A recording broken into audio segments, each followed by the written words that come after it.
record on this computer. Good evening, everyone. It is Wednesday evening. It is 8 o'clock. I'm sorry we're a bit late. It's 8:02. It's the latest edition of Eagles Chat with the one and only Mr. Mark Webster and me, myself, Dean Mitchell. Good evening, Mr. Webster. How are you? Good evening, Dean. Did you watch Origin this morning? Shut up. You know I did. You know I watched it. Yeah. Do you know what? This morning was mental because I watched Obi-Wan Kenobi. And and I was I'm only one episode into that. You'll have to bear with me. I'm late. I'm only one episode in. Honestly, I've got loads going on at the minute. I've got Hunter going on. Lado's going to bed late. I've got that to do. I've got Obi-Wan. Don't worry. I've got it. I'm on with it. It's apparently brilliant, and I'm going to get there. I've been a Star Wars fan since it started. I mean, I'm old enough to remember. I went to see Star Wars when I was 8 years old. And that's how long I've been a fan. And we had David Prowse come to my school when I was about 9. And he came as a Green Cross Code man. But we across the road, yeah. Yeah, but we all knew him as Darth Vader as well. So I'll tell a quick story. Everybody was elbowing each other going, I dare you to ask him. I dare you to ask him. So somebody said, double dare. So I put my hands up and he says, yes, young, what can I say? And I said, are you true? You're Darth Vader in Star Wars. Took a biggest sigh and went, yes, I am. That was it. And the Green Cross Code man, 200 kids in the school hall went, and I was about Star Wars. And he'll give him his due. He must have answered every question from every kid under the age of 11. It was just full, this school hall, just full of kids that want to know about Star Wars. And he did. He did the acting, but he didn't do the voice. Oh, superb. Absolutely superb. We went, is that your voice? And he was, no, it's not my voice. And he was great. But that's one of the best memories of Star Wars I'll ever have. Talking of Star Wars, he's back. Third time back. Go Corey Aston. Corey Aston. Number 32. Corey Aston returns home again and again and again. Oh, he must love us. And the fact that his dad's the boss. He's not playing at facts, he's not getting in the side because the form that they're in. He's obviously available. It's a 3-week loan deal. It may go on further. It may not do if they get injuries. But yeah, it's great. We've got more cover. And it's always good to have, cover in the halves. I don't know if anybody's carrying any knocks from Newcastle, but yeah. You were saying before we came on, is this another interview for a Thax replacement? Maybe. Yeah, I think personally, it's like 2 games in 4 days might have taken a toll on some of the guys. So just another case, just get another body in just in case somebody fails. Yeah, well, we've got injuries. We've got suspensions, so the squad's been stretched. So yeah.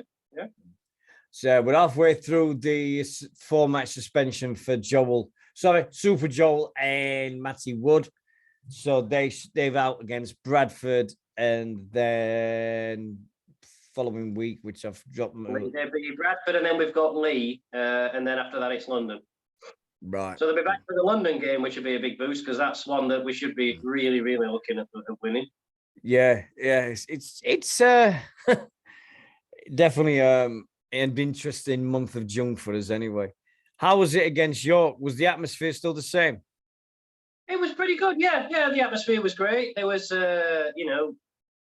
outstanding form from where I was. I went, stood on the Tarts Terrace for the first half, and then on the hill, behind on the opposite side for the second half. Stan were pretty form, fine voice, the usual lot. You know who you are. We're carrying us. Yeah, it was a good atmosphere, mate. Really enjoyed it. Right. And it's going to be even better when we're allowed to get more people in. It's going to get better and better. So I mean, how was the performance? Was it just like a tale of 2 halves? I think so. Yeah. I mean, the first half we stood toe to toe, did really well. Came off at half time, 2 points up, 14-12, and we thought, well, we're definitely in this. Obviously, fitness and everything will tell in the second half. But in the second half, they came out, and in 10 minutes, bang, bang, bang, 3 tries, and that was pretty much the contest. And that's just how it goes sometimes. I mean, after that, we steadied, we improved, and I don't think the scoreline was a just reflection on the performance. But yeah, second half they ran over us, and that's just how it is, unfortunately, in sport. But if you look at the fixtures, they're in fine form, third best team in league. We were always going to be up against it to win the game, but I think that first half showed that if we stick a full 80 minutes together with a full squad, they're the kind of teams we can stand a match with. Yeah. And I couldn't understand how we're playing 2 games in 4 days. I mean, what possesses rugby league to do this? It just, I couldn't believe it. I mean, we do it all the time at Easter.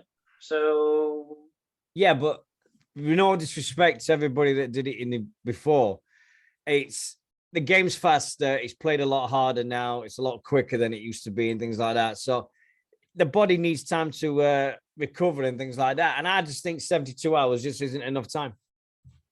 Also, we've got to travel up there as well. It's not exactly a local derby. It's what 2.5 hours up to Newcastle. So yeah.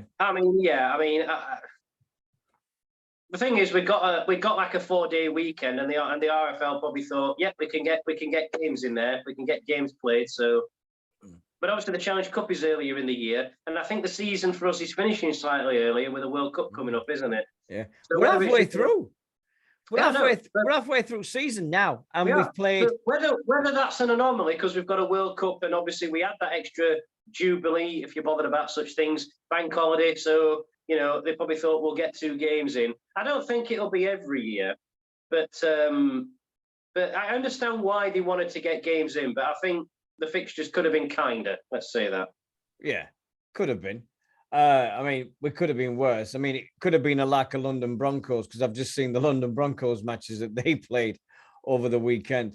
They had away match at Workington and away at York because their pitch has been reseeded and things like that. So that's why we're not playing there, isn't it? Their next home game is us, which has not been played at Wimbledon, and then after that they've got Fev and they're playing that at Wimbledon. So we've been elbowed out. But that's the problem when you share with a football team, isn't it? Did you see the state of Doncaster's pitch? I don't know what the hell's going on with that. They look like half it had been nicked. Just have a look at the highlights. Have a look at the highlights of that game, and literally one half of the pitch is just brown, as if the grass has been nicked. Oh, I'm not saying about Doncaster because somebody, and I am not joking here, somebody says, "Hey, Dean, you're South Yorkshire," and I went, "Yeah," and he offered me 2 late 80s, early 90s Doncaster Rugby League jerseys for sale. And I went, what do I want with Donny jerseys? What do I want with these? And he says, well, it's South Yorkshire. You can have them, aren't you? And I'm like, no, you're all right. No, thank you. One of them was the famous LA Rams knockoff. They had these little swirls on their arms and it looked like LA Rams jerseys with blue and yellow. Didn't they? Yeah. Oh, no. But I'd sponsored by Red Stripe in them days. So. Oh, the beer. Yeah.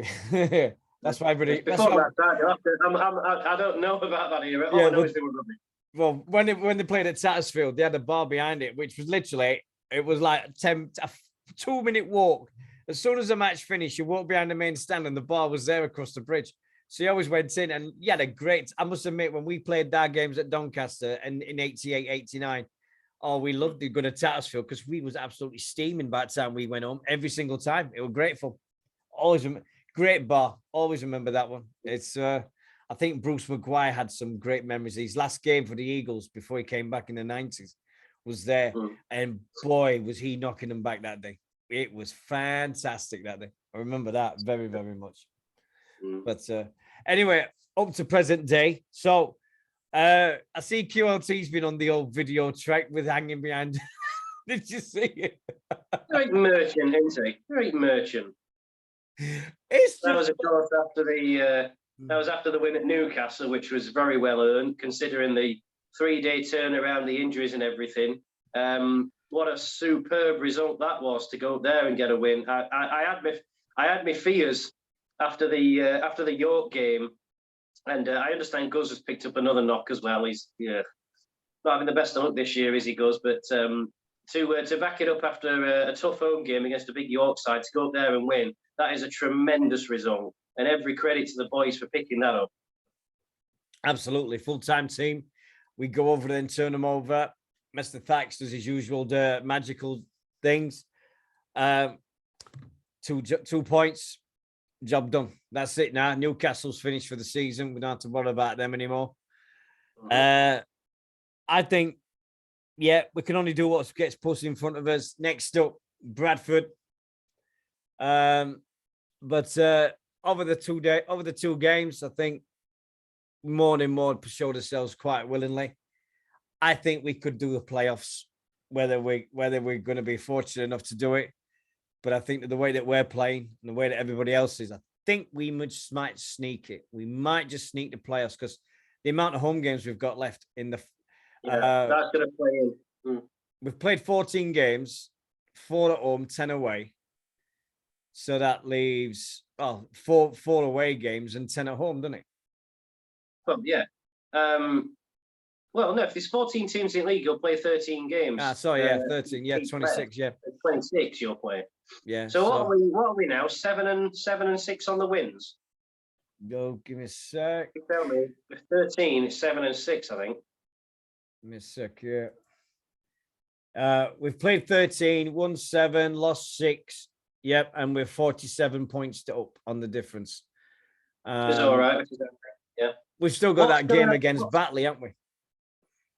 There is. That's the game in hand, which is winnable but tricky. But that's going to be a midweek, which is going to make it a faff. Yeah. We've got to look above. I mean, there is a slight gap between us and Barrow. And who else is above us? Have you got the table there? Yeah. Bottom to top, Workington 2 points, London 3, Dewsbury 4, Whitehaven 8, Newcastle 10th with 10. Then Widnes Vikings with 10. Then 8th is Bradford with 14. We're on 7th with 14. 6th is Barrow with 17. 5th is Halifax with 18.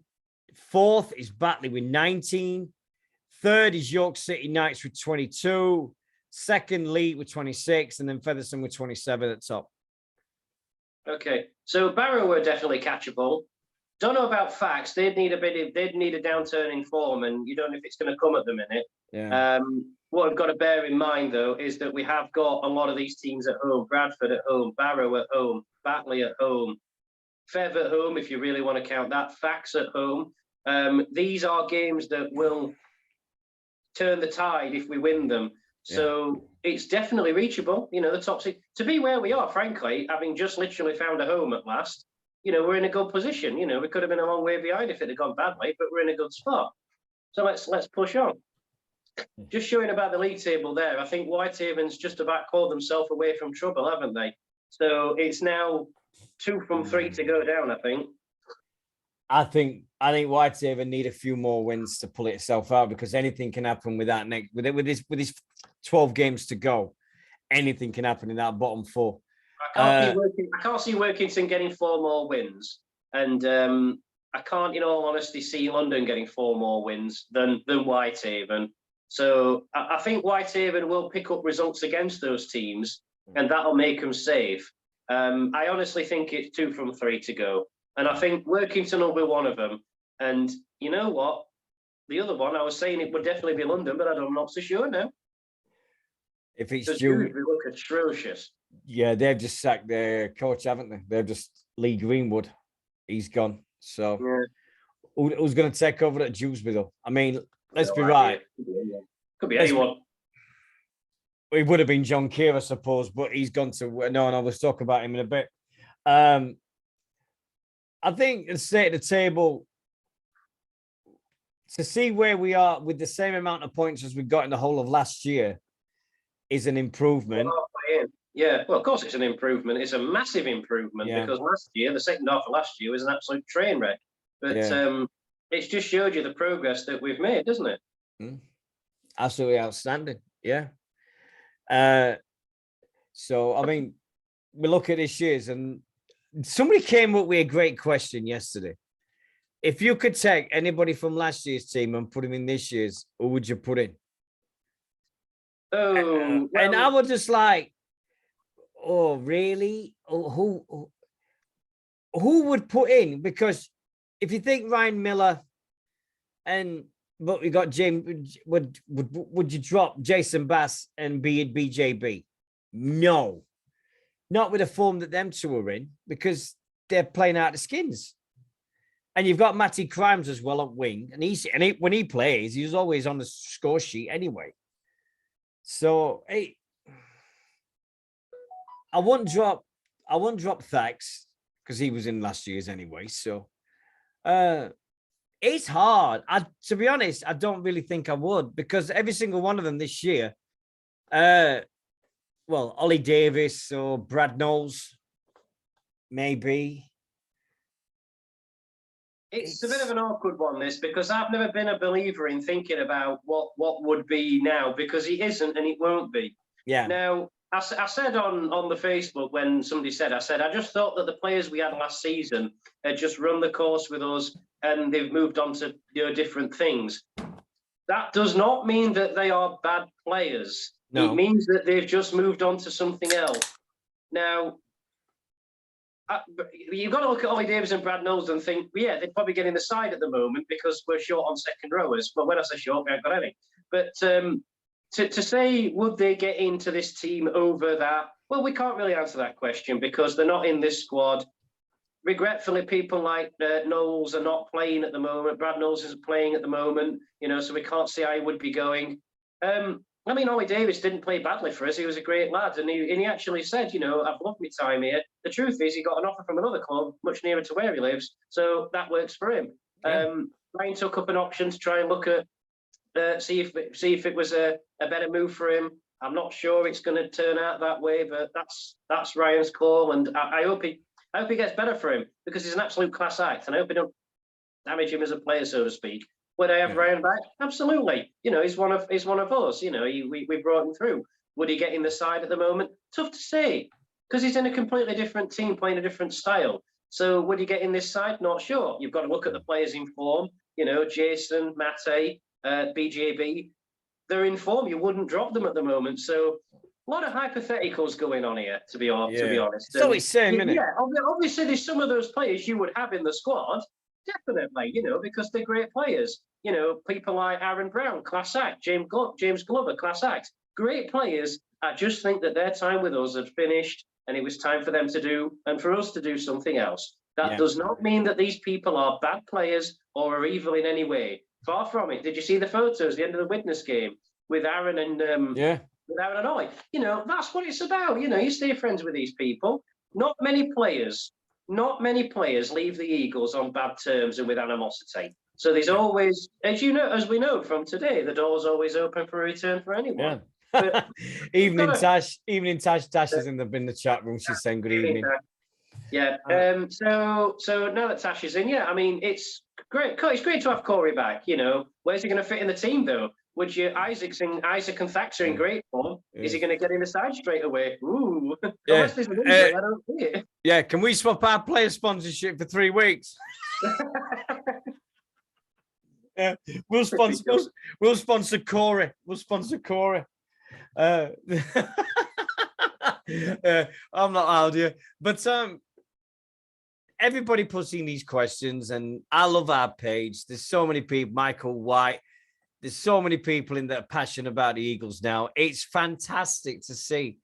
I look at it and I'm going, what a pay. We're going to get to 1,000 members by the end of the season. I can see it. We're on 908 at the moment.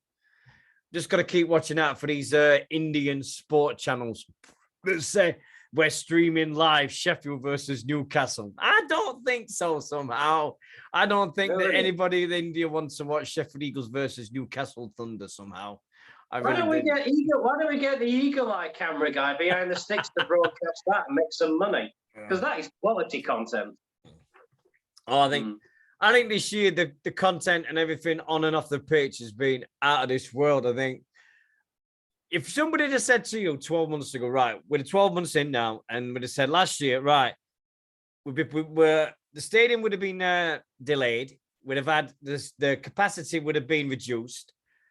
But on the upside, we've got a women's team that are playing out of the skins. They're doing the best they can they've ever seen. We've also got a learning disabilities team, which are going from strength to strength because they're loving every single time they put a ball in their hands, and they're going up and up and up and up. We've got a girls rugby league team now that's in there. We've got a wheelchair rugby league team that's like gaining experience every single time they go on the field and everything like that, and learning new skills and learning how to be a team. And they're getting there. And when that first win comes, I'll be the happiest guy on the planet for them. When are they playing next, the wheelchair team? I ain't seen anything on them about them lately. When's the next fixture? Are they on Let me mid-season get or a look. something? Let me have a look. Let me get the website up. Just a quick plug about the women's team. The women's team are playing on Sunday at OLP before we play Bradford. They're kicking off at 12:30. So if you're available, get yourself down there and watch. I'll be there. Senior owner gets back from Europe or wherever he is. God knows where he is at the moment. He's going to be going. So let's get as many people down there as we can to support the ladies. And this support means a lot to them. A lot of them are still learning rugby league, and it's their first times playing. So yeah, they're playing superbly, and let's get behind them. There's no fixtures for the wheelchair on according to the website. It all went up. It was only up to the end of May. The Peacock Cup Festival on 22nd of May, it says on the website. I wonder if they're not in like a structured league yet. I wonder if they're just playing matches at the moment. Yeah. The women, they're playing. Right, they've got. Oh, hold on. Right, They're playing fair on Sunday. Yeah, and then next week they've got Illingworth away, and then Halifax away. Then Nottingham Outlaws away. Swinton Lionesses are at home on the 24th at Mosborough Rugby Club. 7th of August, Wigan St. Pat's at the OLP. 14th of August, Halifax Panthers at Mosborough. 24th of August away at Rochdale Hornets. 4th of September at Illingworth at Mosborough RC. And then the last game of the season is away at Featherstone Lionesses. So they're busy for the rest of the season. They really are busy. And good luck to the girls. And training, we've got to mention it. Training is at Forge Valley School, Wood Lane, Sheffield Essex, 5H on Wednesday nights from Wednesday, 6th of April, 7 p.m. to 8:30 in the evening. So the training at this moment, or just coming to the end of another training session. If you don't know where Forge Valley School is, it used to be Myers Grove. That's it is. That's my old school. That's why they knocked it down. Hey? Yeah, that's why they knocked it down. Yeah, Forge Valley, sure. I went back about 10 years ago. So when they were knocking it down. And I went back for the first time since 85. And I can put my hand on my heart and go. And I went in the doors, and I am not joking. I went in and I went then to the canteen and everything, and I went, it hasn't changed a bit. They've still got everything's the same. It's like walking back in time here. And I was shocked at the fact that it was still exactly the same as it was when I left school. 30 years before. Half of my old school's been knocked down and turned into one of those hungry, not one of those, what's it called? Table restaurants or whatever it is. Could have been expanded. I don't know. I haven't been back there since I left, and nor do I care. But we've all got so yeah. Forge Valley's got a good sports pedigree as well, and I think that the wheelchair team have played some games there as well. So they obviously care about us. So good to see. Yeah. And question is, have you done your direct debit for the jerseys? Let me answer that with a question. Does the Pope go to church? I've done it twice. Like I did before. I'd rather spend a tenner a month on that jerseys. No problem at all. So yeah, I've done that. I've done that as well. As well as your membership, I've entered that draw as well. It's a great initiative. And great, well done to the club for donating the shirts to CISA so that they can raise more funds. And I'll just say about CISA, keep the great work that you're doing going. It's great that it's got people now that can give it its dedication and time that it deserves, and it's got the support of all of us. When we've tried this before, it's not really worked as well, but we've now got everybody getting behind it as well. So this is great. This is only going to benefit the club in the long term. Yeah. Hey, did you? I know this is crazy, but I must have watched, and I don't know why, but I must have watched the Widnes game about 12, 15 times now. I've recorded it from Free Sports, and I've just and that coverage is great. The first thing you see when it starts is me wiping this big massive. I'm like, it's everywhere. That flag's everywhere. I'm loved it. I absolutely loved it. Brilliant night. Brilliant. So fantastic times. This week we saw the appointment of ex-Sheffield. I'm wearing this because this is the jersey that he wore when he was coach for when we won against Perth Reds in '97. John Keir is now the coach of Widnes Vikings. Mixed reception, I believe. Johnny Lawless giving it giving it some on Twitter. Johnny Lawless. He was giving it to the Bradford a lot, who were like, "Why have you done that?" It's because they've got a proper pitch for them to play on. What did Johnny Lawless say? And I quote: "You play on a postage stamp." Correct. And also, Johnny Lawless said, "Excuse me, bad coach. What was the score when you played the Leeds Rhinos at Odsal? Yeah, who was your coach then?" Johnny Lawless is a John Keir guy. Johnny Lawless played his best rugby underneath John Keir. End of story. No other two words about it. So John will always defend his coach, and that's the way he's always been. But what do you think? Do you think it'll help the career? Do you think it'll steady the ship at Withers now? Should we be worried about him? I think if the players accept him and the players listen to him, because they can learn a hell of a lot from him. It's like John Keir's one of those go in and do a good rebuild job. It took him years, but look at the force he made Batley when he went there. He had great success early on at Bradford before the club. I don't think it was his fault. I think it was the club's fault. He's got success everywhere he's been. He's now at the point where he doesn't need to do it for the money. He doesn't need to do it for the trophies. He does it because he wants to do it, and he wants to. Yeah. If anybody asks us about the impact he had at Sheffield Eagles, everybody needs to go and watch the 1997 season and look at the results. And look at all the results until we started playing. I think we got to July when we played Perth Reds in the World Club Challenge. We got rid of Phil Lauder the week before. John Keir's first game was against Perth Reds in the World Club Challenge. The score, 26-22 to the Eagles. And I looked at all of us and everything like that, and you could see the players going, there's something here. And just remember what he did 5 months later in a snowy January morning at Don Valley Stadium, early 1998. He told the team meeting, we're going to win the Challenge Cup this year. Sheffield Eagles will go to Wembley.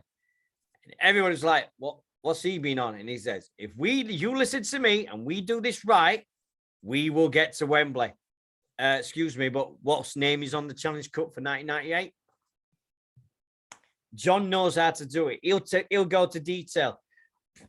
I was kit man for 2-3 months underneath him, but whoa, his attention to detail off the pitch was second to none. He usually said to me, I know your job. You know your job, right? And I says, yeah. He says, right. I want you to do it as best you can, and then another 100%. I said, why? He said, because what you think's great, I probably won't. But if you listen to me and do it my way, it'll be amazing.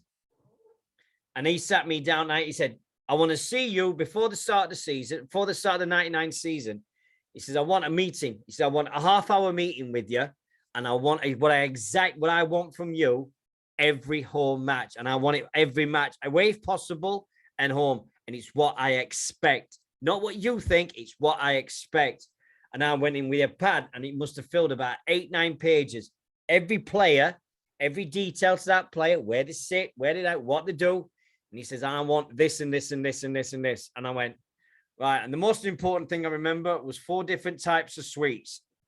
I remember that because I had to go to the sweet shop every Friday night, and get 4 bags of sweets. And I said, what's the 4 for? He says, 3's for the players and I want 1 for me. And I went, okay. Yeah. And every time when it comes to start the match, and now everything had to be ready 2 hours before kickoff. That's the number one thing. Everything had to be ready for 2 hours. And they were like that. And all the sweets were out in the bowls. And he had this big little packet of sweets. And he says, is there everything in there for me? I says, yes, boss. There you go. He goes, thank you very much. Radios were working. Everything. The detail that John Keir went to then, it's crazy.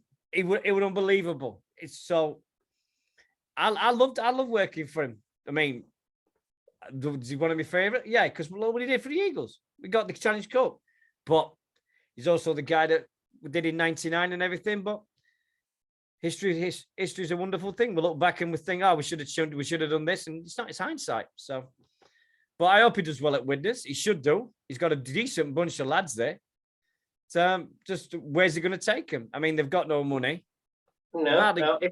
If they listen and want to learn, then they'll learn. That's the important bit, because Widnes are still very much in that post-Super League rebuilding phase. So, I won't say the sky's the limit. He's not going to do the job forever, but he's certainly going to help them out this season.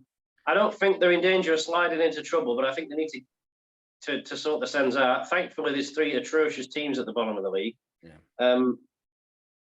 Excuse me.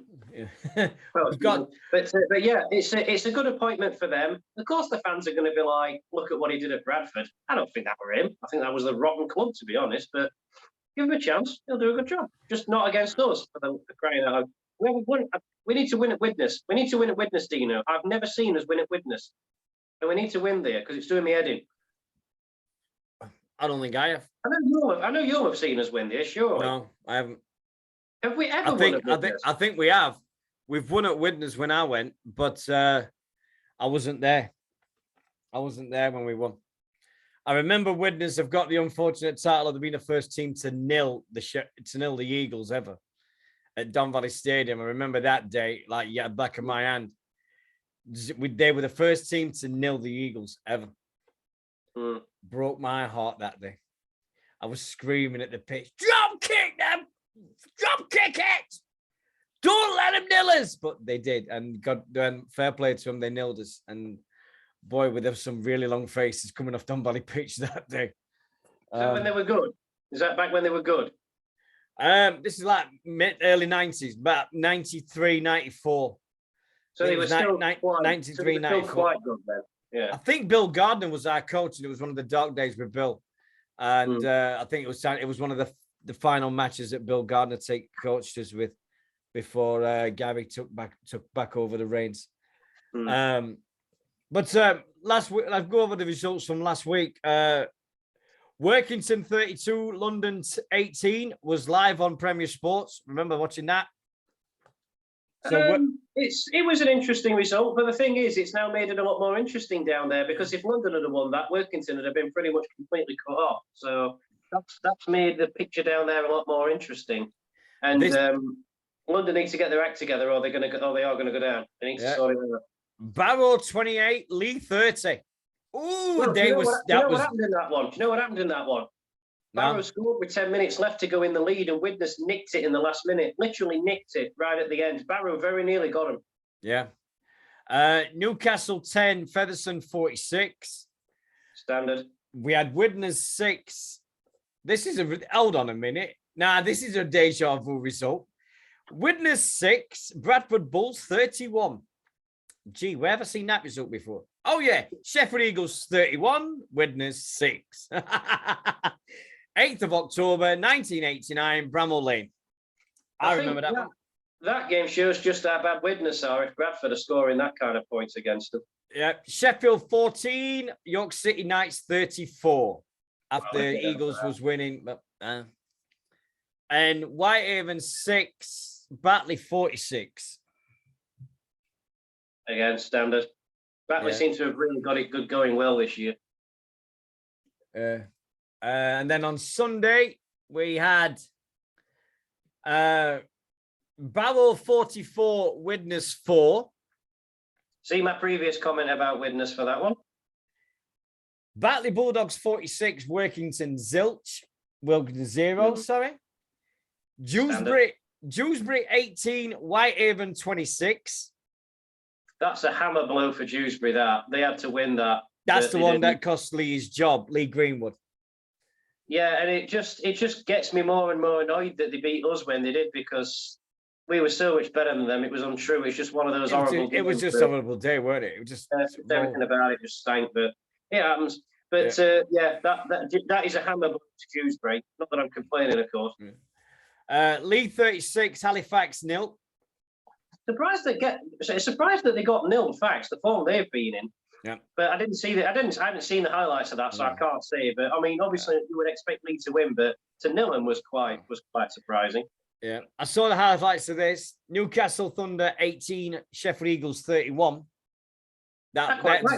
Great highlights. Love them. Quite like that one. Yeah. And oh my God, how close was this? York City Knights 36, London Broncos 34. And Broncos are winning most of the game. I have seen the extended highlights of that game, and I think that was a case of York were really struggling with the fitness, and London seemed well up for it. And it's bang unlucky actually, because London, by all accounts, played absolutely great in that game. Yeah. I mean, I've not seen the whole thing. I've just seen the the longer highlights. But from what I understand, reading about it, London were really, really good. So have they turned the corner? I hope not, but not until after we've played them at least. But it's an eye-opening result. Yeah. And we've got to, I know it's off from Eagles, but it's one of our topics. We've been doing it all season. How bad are Cornwall? I watched it. I actually watched the Scholars versus Cornwall on our league. Oh my God.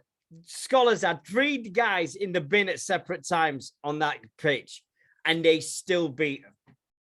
And I'm like, what the heck is going on? And the coach at Cornwall said, oh, we're close to that first win. We're getting closer. You've just been beaten by one of the worst teams ever in the history of rugby league in the 2nd division.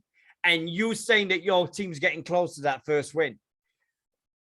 That is atrocious. I'm sorry, but Cornwall. It is quite confusing. It is quite confusing just what's going on, because they've had 2 golden chances now to get that win. And yeah, they were close, but I don't know why they were close. They should have won. Based on what we know, how we know that they are, how we know they've played, they'll win one eventually. But what they'll do is they'll do something really obscure. They'll win at Rochdale or something like that, one that you don't expect them to. Guarantee that's that. Oh, better bet they could beat Doncaster down there. And then we had on Monday night, Featherstone routing over the Bulls 58-12. Again, standard. We've got to look at seriousness here and think that Fev are going to take some beating. I mean, I know Lee beat them in the cup final. I think Lee have brought themselves up to their level, but they're going to take some beating. When they played each other, I think Fev won, didn't they? Yeah. When they played each other, yeah, and that was at Fev. So that game at Lee is going to be something very special. Yeah. There's also a very, very big game this weekend on Saturday, 11th. Betfred League One, West Wales Raiders versus London Scholars. Well, if West Wales are ever going to win 2 games a season, this is going to be it. Unbelievable, isn't it? And Cornwall are playing Keighley on Sunday. Yeah, say no more. They've got Women's International this Sunday. 1 o'clock. If you're not going to OLP on Sunday, Wales are taking England in a Women's International match at 1 o'clock. Wales v England. So, is it on the telly or all? What? Is it on any kind of, Might be on our league or might be on BBC. I don't know. Might be. I'll have a check. Fixtures this weekend. We've got Workington versus Barrow. Should be an away win. Well, it's a Cumbrian derby, innit? Batley versus Newcastle. Batley, you'd think. Yeah. Dewsbury versus London Broncos. That's the decider who goes down with Workington. That could go a long way towards that's the one. Out. If Dewsbury win, that pretty much cuts London off. But if London win, and I think they can, that makes it a lot more interesting. Because somebody's got to do something. Yeah, that means if London win, that means they go above Dewsbury. Yeah. So that is going to be a huge game. At the Olympic Legacy Park, get your tickets, make sure you're there and everything. Make sure everybody gets to have a great time, face painting and everything that goes with it. Sheffield Eagles are taking on Bradford Bulls. I think this is a very winnable game. Bradford are in terrible form. They've lost the coach, like you say. I think the free fall's a big word, but I think morale in our camp is high. I know we've got the injuries and the bans and everything, but the way we've played in the last few games, even with these difficulties, this is a winnable game. And I find myself for the first time in my Eagles watching live, going into a game against Bradford thinking, well, we are the favourites here. And I don't recall that ever being the case before. And we've got Corey Aston. I'm asking that every time I mention his name. He's going to be on the bench, I assume. Going to be on bench. Well, whatever it is. I mean, it won't have. I mean, God bless him. He won't have much to learn about the style of play, will he? Because he'll just say to his dad, "What's changed?" And his dad will just say, "I expect this. This is the way we do this." If he links up with Thax or Faz, Isaac, Faz, whatever, I think it'd be magic on that pitch because that means another dimension then to the play. Yeah, I do think though, and this is no disrespect to anybody, but if it was me, the form that, assuming Isaac's fit, I understand that somebody said that he may not have been fully fit on Monday, but maybe that was just the games in short time. But for me, the form that they're in, you can't split Isaac and Thax up at the moment. It's great to have that depth because we've got Tom Holmes who's filling in at hooker while we've got Villa out, and Villa, hurry back, please. So we've got Tom there. So Corey's a great backup top. I think at the moment we stick to where we are, and then we maybe look at bringing Corey in. I mean, he is a 6 and 7, isn't he? He's no else. He can't play anywhere else. Corey can. He's not. I've not known him play anywhere else. But could he play 13? It's a great thing to have, isn't it? Yeah. A luxury of halfbacks. It's something that we've not really had that much of in recent years. So could he play 13? I don't know. Don't think so. We'll see. I've only ever known in my time. I mean, I might be wrong, but I've only known Corey in my time play. 6 and 7. Yeah. Or maybe filling at 9. Now and again. Did you? This is something. Did you see who commented beneath it when we announced that Corey had signed? No. Menzie. Sorry, someone's come up on my phone. I'm just being nosy. Yeah. Get off. Right. Go on, mate. Who commented? Menzie. Menzie? Yeah. Menzie commented. And Tash and everybody else was saying, "Are you coming Sunday?" And he's going, "Sunday?" And question mark.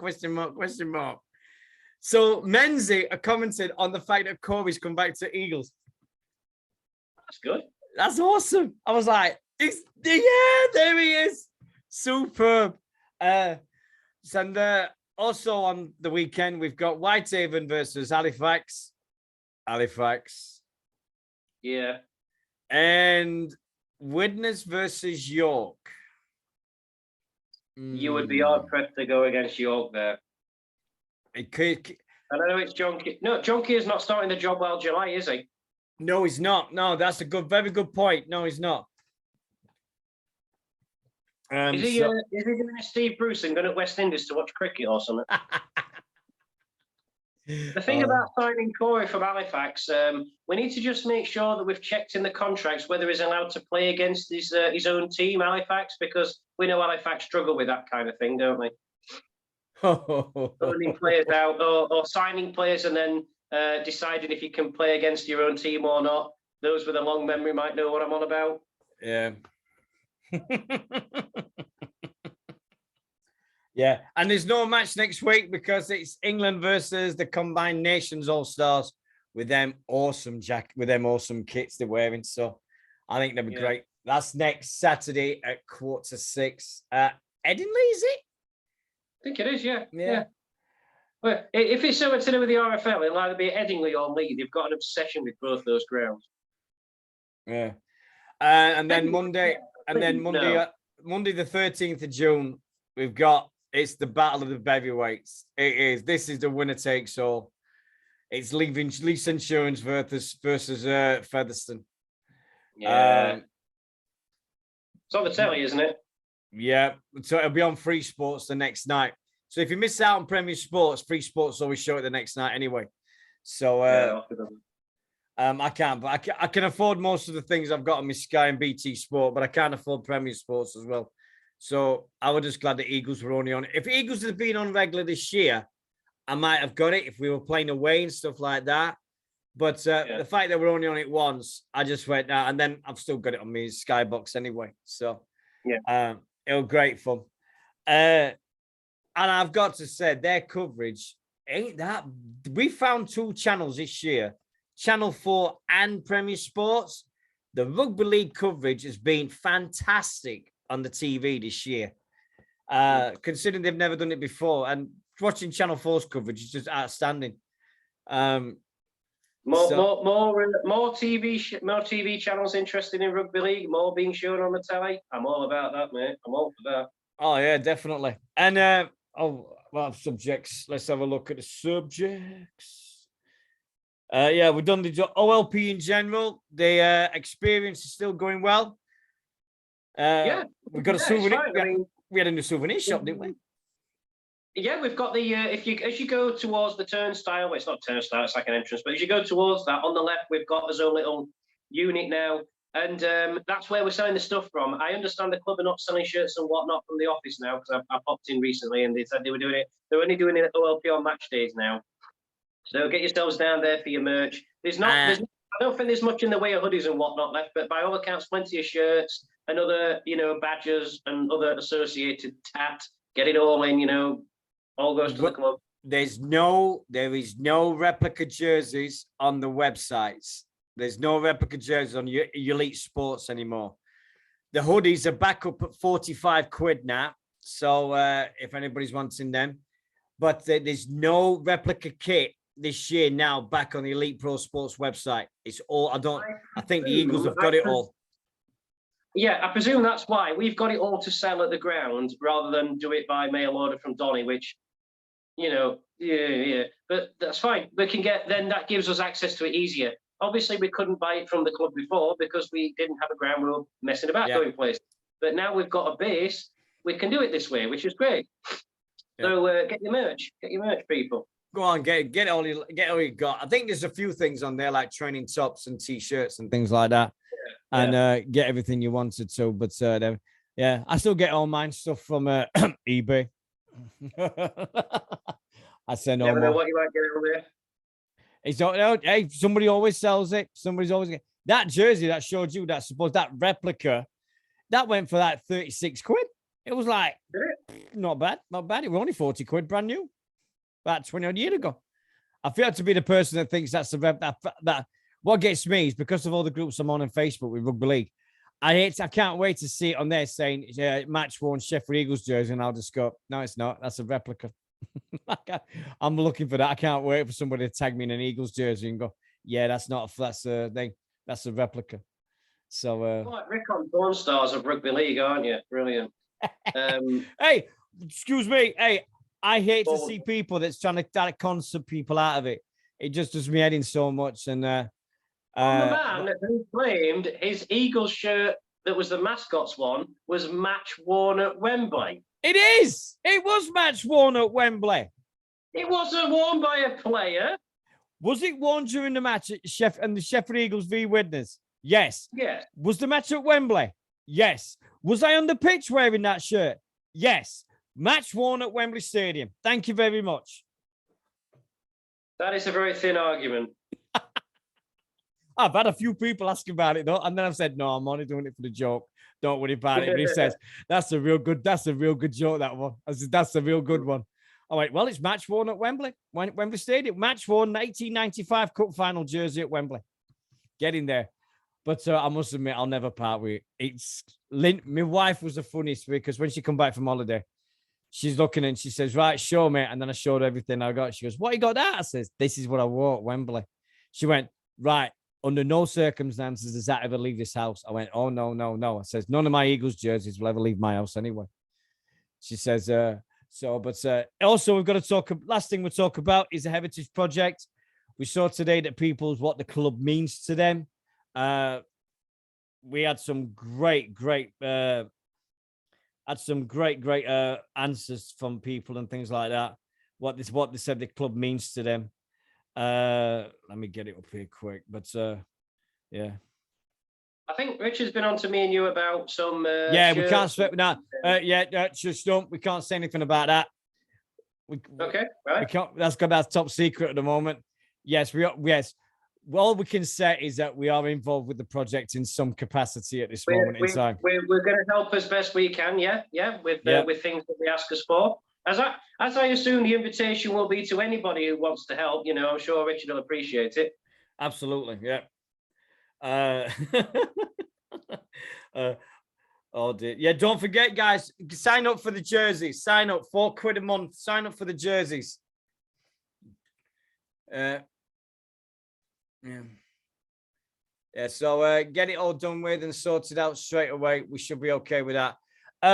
hold on. I've got to find. There it is. Heritage Project. Here we go. Right, here we go.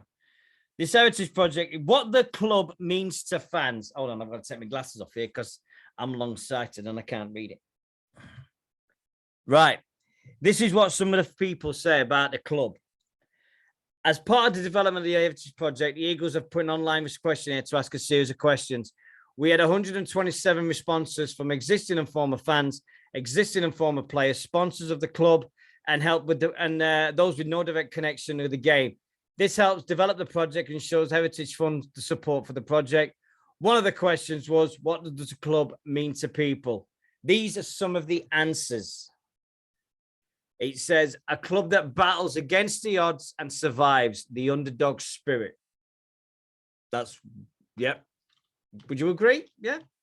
I must certainly agree. Yeah. Yeah. Sorry, I thought you were going to read me a few. I absolutely agree with that. Yeah. Well, it's absolutely true, isn't it? Look at everything we've had to go through, especially in recent years. Yeah. It's more than just watching a sport. It's about friendship and family. I agree with that entirely, because that's what we are. We're a giant family watching this lot. Yeah. A way of marking milestones in my life through linking it back to games and key events. Yep. Yeah, definitely. A chance to spend time with family and friends. A release from Monday life. Meeting people who have become friends for life. A sense of pride, togetherness, and passion. It's my second family. It gave me a life I never dreamed. I was given roles I was honored to be part of. Guess who sent that one? That's mine.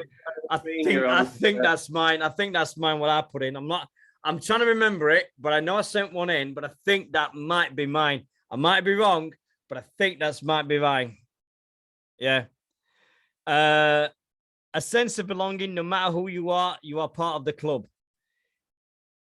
Sheffield Eagles gave me my first job at the start of a career in sport and some great foundation experience, which I'm eternally grateful. I met my now husband because of the love of his team. I love the club, and hey, I wonder who put that in. I met my husband through the love of his team.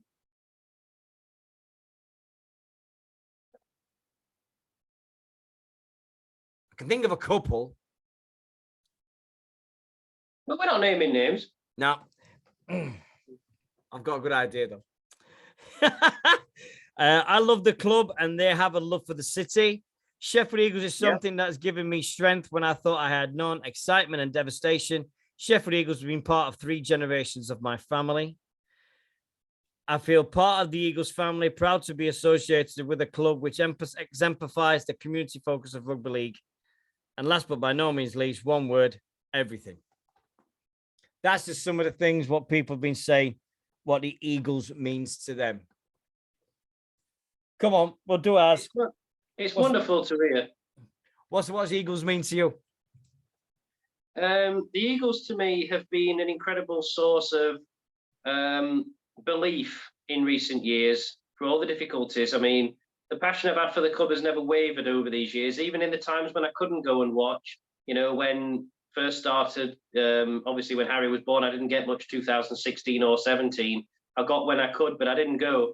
But my passion and belief in the club never wavered. There's been times when I've had some doubts about our future, which direction we were going, but we've always bounced back and we've always been there. And what representation in these shirts here is, well, because these are the ones we wore in our championship season, 2013. And that, for me, represents what you can achieve with the right belief and the right desire and everybody pulling in the same direction. And there's not many sports teams in any sport that have got that. And unlike us, we've got that. There's also the fact that he's got GRI Group, and after the Widnes game, Mr. Royals accosted me and accused me of never showing his sponsorship on there. So there you are, sir, if you're watching. There's the word. But I mean, and that's another thing about them. Those sponsors have been with us forever because they've had the belief in us that we've all had. Yeah, for me, the Eagles is a chance for it to be with friends in a social environment, have a passion for what you believe in, be invested in what you believe in. And most of all, everybody's friendly, just about. You know, everybody's friendly. There's none of this go into football and somebody likes a player who you don't like, so you stand and argue about it for 10 minutes. In here, it's like, oh, I think he's a great player, but I think he could be better. It's fine, yeah, no problem. But the phrase when somebody says everything, that sums it up in one word, doesn't it? Yeah. It means so much to so many people, and all that time we went when we couldn't watch, and I think it made everybody a lot more hungrier to watch it when you could. Yeah. And I'll just echo something I've said on the show a couple of times now, and it does get boring. I apologise, but I'm going to say it again. The amount of people who started coming again now that we're back at OLP who couldn't come before, you're the people that we have missed for that, because you couldn't watch, but you didn't get bored, you didn't lose your focus, you didn't lose your passion for the club, and now you're back again. And I think that's wonderful. And that's what does it for me, because how much at football, we're Wednesday fans, so we're used to having rubbish seasons. People get bored and stop going. I mean, I myself, I used to have a season ticket down there. I used to do a lot of away games, but I got to the point where I just wasn't enjoying it anymore. So I didn't want to go. And I don't go particularly much now for several reasons. A, money, and B, I'd rather watch the Eagles. But I've never had that here. There were a couple of times I didn't have a season ticket because I couldn't get to any. I didn't go to any. But I always wanted to come back. The desire to come back and start watching again, was always there.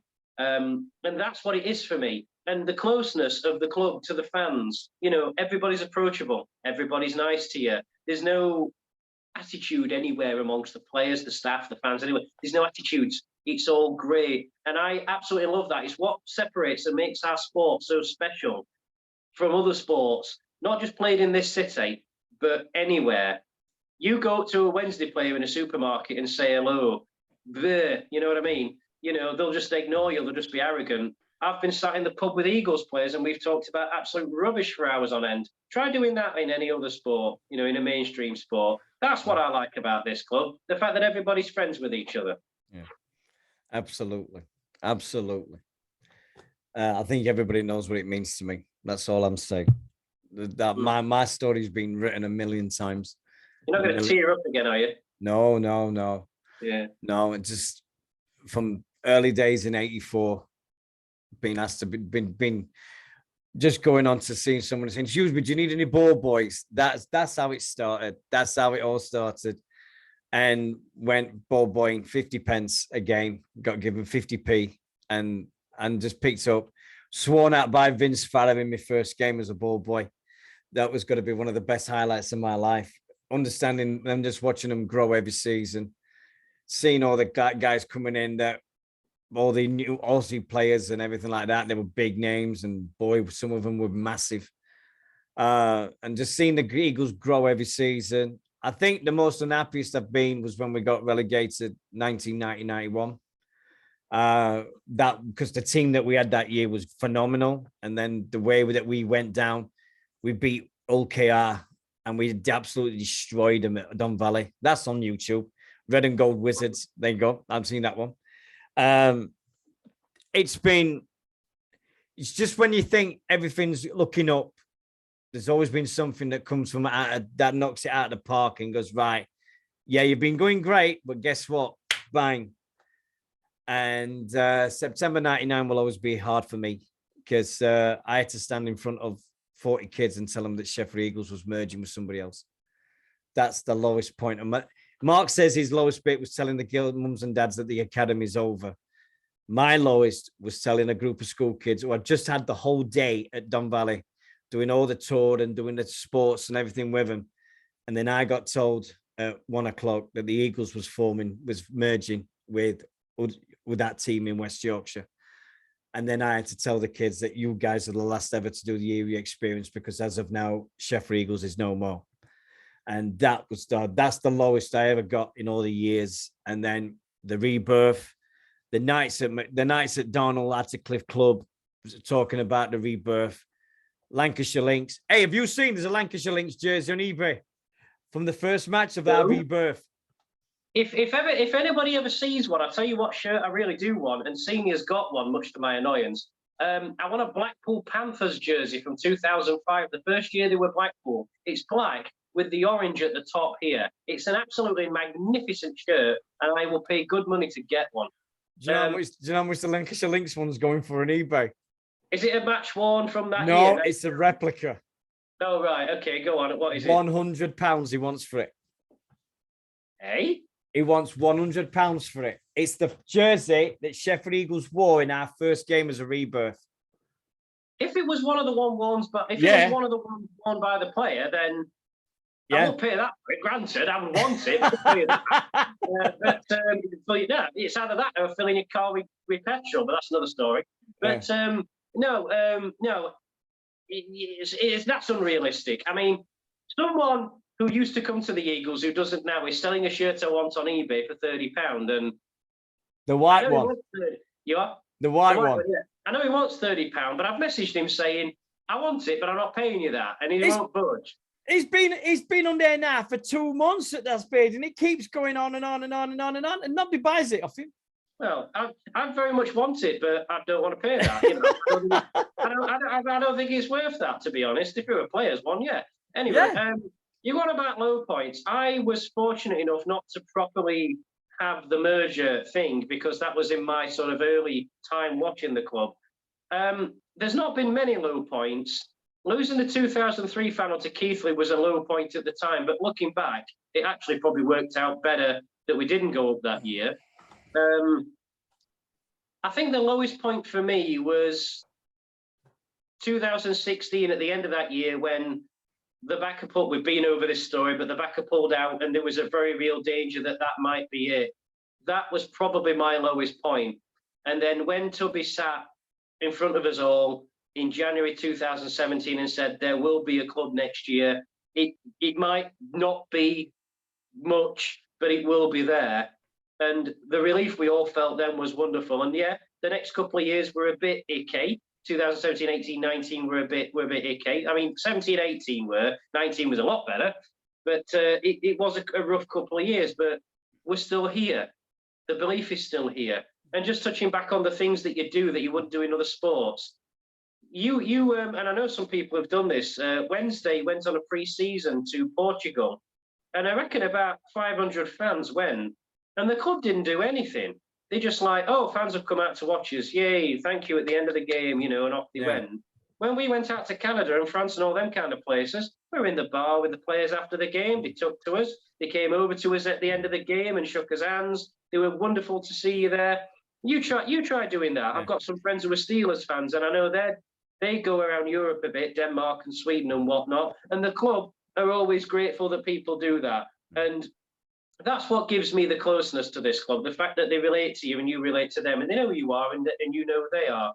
And that's one of the things that got me into rugby league in the first place, away from football, was the fact that it was something smaller that you could believe in and be a part of, rather than just a little wheel in a giant machine.